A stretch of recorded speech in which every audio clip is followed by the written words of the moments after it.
بسم اللہ الرحمن الرحیم۔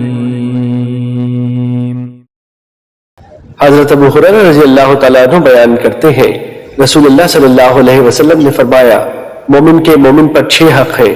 جب وہ بیمار ہو جائے تو اس کی عیادت کرے، جب وہ فوت ہو جائے تو اس کے جنازے میں شریک ہو، جب وہ دعوت دے تو اسے قبول کرے، جب وہ اس سے ملاقات کرے تو اسے سلام کرے، جب اسے چھینک آئے اور الحمدللہ کہے تو وہ اسے یرحمک اللہ کہہ کر جواب دے، اور اس کی موجودگی اور غیر موجودگی میں اس سے خیر خواہی کرے۔ مشکات المصابیح حدیث نمبر 4630۔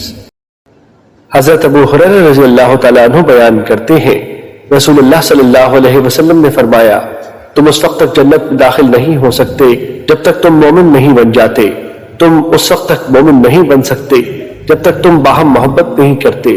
کیا میں تمہیں ایسی چیز نہ بتاؤں جب تم اسے کرنے لگ جاؤ گے تو تمہاری باہم محبت ہو جائے؟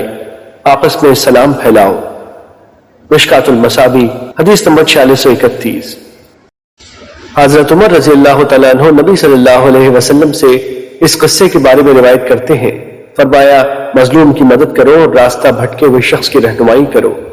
مشکات المصابیح حدیث نمبر 4642۔ حضرت عمرو بن شعیب اپنے والد سے اور وہ اپنے دادا سے روایت کرتے ہیں کہ رسول اللہ صلی اللہ علیہ وسلم نے فرمایا، جس نے ہمارے علاوہ کسی اور سے مشابہت اختیار کی وہ ہم میں سے نہیں۔ تم یہود و نصارہ سے مشابہت اختیار نہ کرو، کیونکہ یہودیوں کا سلام انگلیوں کے ساتھ اشارہ کرنا ہے، جبکہ عیسائیوں کا سلام ہتھیلیوں کے ساتھ اشارہ کرنا ہے۔ مشکات المصابیح حدیث نمبر 4649۔